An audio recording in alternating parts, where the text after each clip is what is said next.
Selamat datang di Lope Lokaloka bersama saya Marian Nur Prativi. Di episode kali ini kita akan ngobrolin tentang penggunaan pemanis buatan atau pemanis alami untuk baking. Materi ini disponsori oleh Lokaloka yang bikin makanan enak, lebih sehat tanpa tepung terigu. Anda bisa mendapatkan potongan harga 10% untuk pembelian produk Lokaloka apapun, khusus pembelian di website lokaloka.com dengan memasukkan kode kupon LOPE, L-O-P-E. Oke, nah untuk kali ini kita tidak akan membahas gula, tapi kita membahas pemanis ya. Jadi ini adalah bahan dasarnya tidak mengandung sukrosa, tidak ada glukosa, tidak ada fruktosa ya, karena dia adalah pemanis. Pemanis sendiri ada dua, ada pemanis alami, ada pemanis buatan. Kalau pemanis alami itu dibuat dari tumbuh-tumbuhan, kalau pemanis buatan tentu dibuat dari bahan kimia. Oke, nah sekarang kita masuk ke pemanis alami dulu ya. Yang mau saya bahas di sini stevia. Tentu stevia udah nggak asing ya di benak teman-teman semua. Jadi stevia ini dijual dalam bentuk serbuk ya, dalam bentuk bubuk, sasetan seperti ini, beraneka macam merek yang ada di pasaran ya. Tinggal dicari aja stevia. Kalau dia stevia berarti dia natural sweetener atau pemanis alami. Dia bukan pemanis buatan. Dan ini menjadi pilihan yang lebih sehat sih menurut saya daripada kita menggunakan pemanis buatan. Oke, pemanis alami stevia ini memiliki tingkat kemanisan 250 sampai 300 kali lipat dari gula pasir. Ya, tentu bahan bakunya dibuat dari daun stevia yang diekstrak. Untuk penggunaannya, kalau kita mau menggantikan gula pasir, satu saset bisa untuk 10-20 gram gula pasir. Tergantung selera kemanisan Anda ya. Jadi ada yang suka manis, berarti satu saset gunakan untuk 10 gram gula pasir. Tapi kalau yang kurang suka manis, satu saset boleh digantikan untuk menggantikan 20 gram gula pasir. Contoh, kalau di resep perlu gula pasir 100 gram, berarti stevia yang dibutuhkan 5-10 saset. Ya, seperti itu caranya. Kemudian kalau kita menggunakan stevia untuk cookies 100%, sayangnya nanti teksturnya akan sangat rapuh. Karena gula pasir itu di sini kan dia berperan juga sebagai pembentuk tekstur kue ya. Kalau untuk cookies dia berperan untuk membentuk cookies itu menjadi renyah. Ingat ya, dulu saya pernah bahas di episode gula untuk baking. Kalau kita mau cookies kita crunchy, kita gunakan gula pasir. Tapi kalau kita pengen cookies yang lembut seperti nastar, kita gunakan gula halus. Nah, kalau cookies yang tanpa menggunakan gula sama sekali, jadi benar-benar 100% diganti stevia, itu teksturnya akan sangat rapuh karena dia kehilangan fungsi gula di situ. Jadi stevianya hanya pemanis aja, tapi tidak berpengaruh terhadap tekstur si kue. Nah, kemudian kalau kita gunakan stevia ini untuk menggantikan gula pasir pada cake, volume cake itu akan turun ya. Jadi untuk gambaran nih, kalau ada resep bolu gulung ukuran loyangnya 20x20 cm. Gulanya kita ganti semua ke stevia. Nah, itu akan menghasilkan 4 cupcake yang tipis. Jadi dia nggak bisa mengembang dengan sempurna.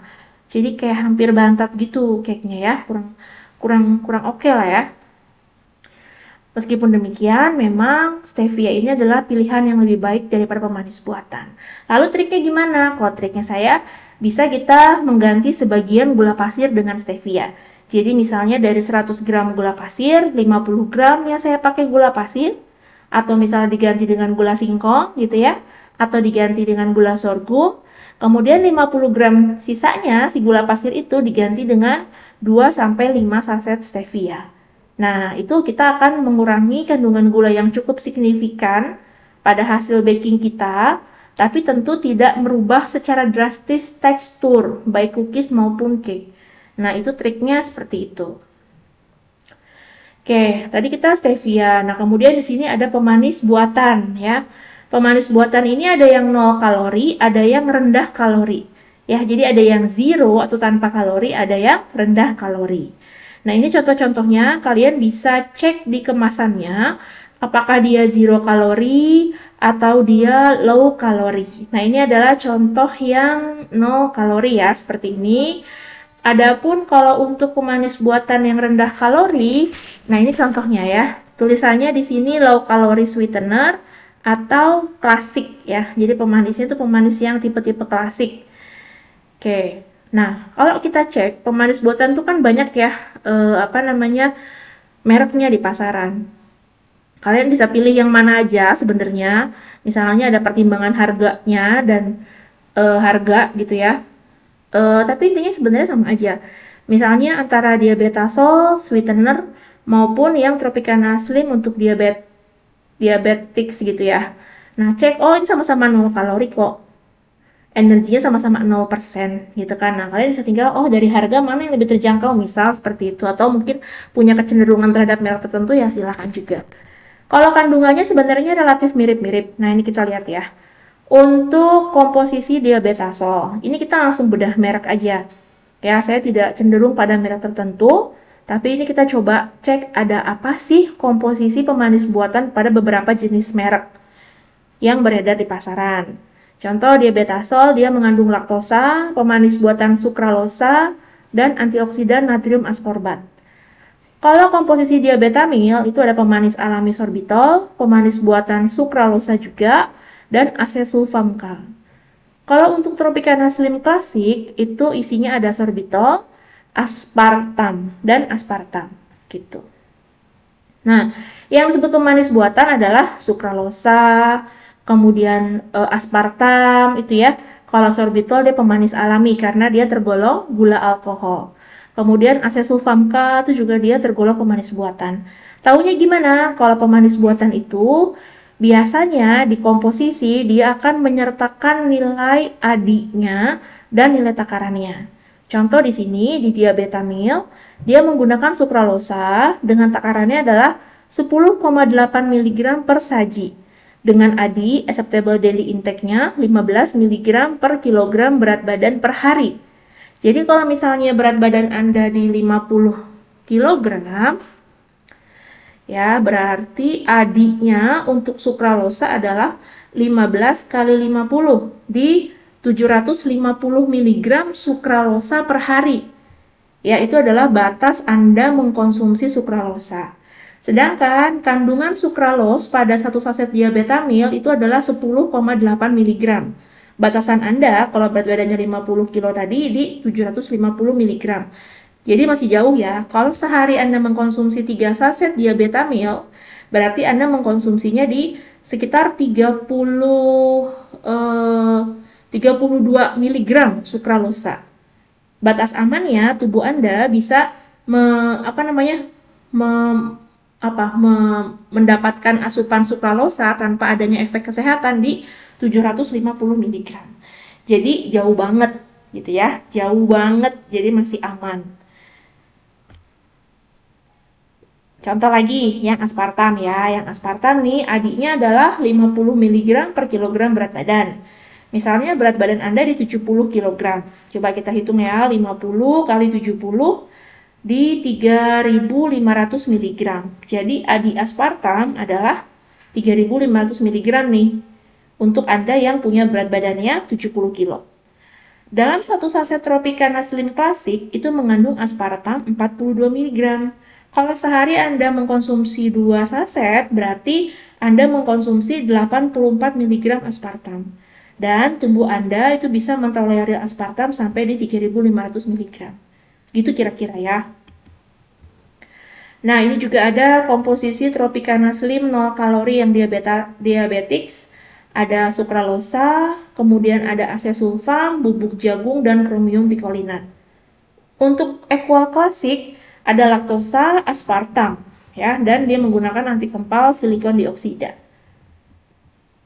Nah, hati-hati untuk pemanis buatan itu ada tulisan saran konsumsinya ya. Sebaiknya tidak dikonsumsi oleh balita, anak-anak, kalau nggak salah ya anak-anak juga nggak disarankan ya. Ibu hamil dan ibu menyusui. Yang saya yakin itu tidak boleh dikonsumsi. Oh ya, gini, akan ada tulisan di pemanis buatan itu sebaiknya tidak dikonsumsi oleh anak-anak berusia di bawah 5 tahun, ibu hamil dan ibu menyusui. Nah, jadi perlu dicek. Dan tidak hanya pemanis buatan pure saja yang menggunakan kayak aspartam, asesulfam, sukralosa gitu ya. Banyak produk-produk pangan lain itu yang juga menggunakan pemanis buatan. Misalnya pada produk sukro, apa ya? Sukro itu adalah kacang tanah yang dibalut tepung terigu seperti itu ya. Di sukro itu bukan merek sih, itu merek atau nama produk ya. Intinya dia kacang tanah yang digoreng dengan tepung terigu gitu ya, dengan tepung sagu, tepung tapioka, tepung terigu seperti itulah. Coba cek komposisinya, itu dia mengandung pemanis buatan loh. Jadi itu ternyata tidak boleh dikonsumsi oleh ibu hamil, ibu menyusui maupun anak-anak di bawah 5 tahun. Gitu. Jadi mulai sekarang coba lebih perhatikan komposisi dari produk makanan atau minuman yang Anda beli. Apakah mengandung asesulfam, aspartam, sukralos, mau ya tadi itu ya, sukralosa, asesulfam, aspartam, karena itu adalah nama-nama dari pemanis buatan. Dan sebaiknya pemanis buatan tadi tidak dikonsumsi oleh golongan tadi, anak di bawah umur 5 tahun, ibu hamil, ibu menyusui. Kalau pemanis alami stevia itu nggak ada larangannya ya, jadi boleh digunakan. Oke, nah ini kita coba lihat ya. Sorbitol tingkat kemanisannya 50-60% kali gula pasir. Artinya dia kurang manis dibandingkan gula pasir, tapi AD-nya not specified karena dia merupakan pemanis alami. Untuk sukralos, dia AD-nya ada ya, acceptable daily intake di 15 mg per kilogram, berat badan per hari. Asesulfam juga sama, 15 mg per kilogram berat badan per hari. Kalau aspartam di 50 mg per kilogram berat badan per hari. Nilai AD-nya lebih tinggi yang aspartam. Untuk tingkat kemanisan, itu yang paling manis adalah sukralosa sampai 600 kali gula pasir. Sedangkan asesulfam di 200 kali lebih manis dibanding gula pasir. Aspartam di 180 sampai 200 kali lebih manis daripada gula pasir.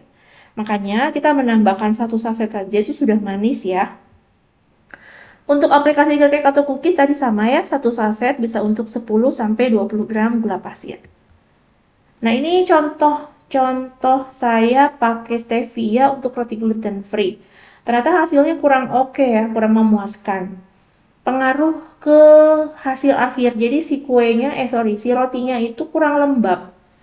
Permukaan roti itu keras ya, lebih keras dan kurang lembut. Kemudian lebih sulit dibentuk, lihat deh itu coklatnya keluar kemana-mana ya. Dan volume roti yang dihasilkan juga lebih kecil, tidak ada pengembangan. Kalau kita ingat di materi tentang gula untuk baking, gula juga berfungsi untuk pengembangan, membantu tekstur, membuat rasa manis, membentuk reaksi Maillard, seperti itu ya. Nah, untuk cookies, ini stevia saya pakai 100% stevia pemanisnya untuk cookies. Masih sama, jenis tipe yang dipakai adalah cookies yang semprit. Warnanya sama putih seperti gula pasir. Rasanya kurang manis, tekstur cookiesnya ringan banget dan sangat terapuh. Ya, kalau masih mau dimakan sendiri nggak masalah, tapi ini bener-bener nggak bisa kalau mau dibikin untuk pesanan jarak jauh gitu ya. Jadi untuk paket yang nggak hand carry ini nggak bisa, karena nyampe sana bakal jadi bubuk kue doang, hancur gitu. Nah, kira-kira itu yang bisa saya sampaikan nih untuk aplikasi pemanis alami maupun pemanis buatan pada produk baking. Tadi contohnya pada roti dan cookies. Kalau ada yang ingin ditanyakan, boleh email ke saya ke marina@lokaloka.com. Huruf L-nya ada 2 di tengah ya. Dan jangan lupa memanfaatkan juga tadi kode kupon LOPE untuk diskon 10% pembelian semua produk Lokaloka di website. Ya, terima kasih sudah menyimak episode Lope kali ini. Sampai ketemu di Lope edisi selanjutnya.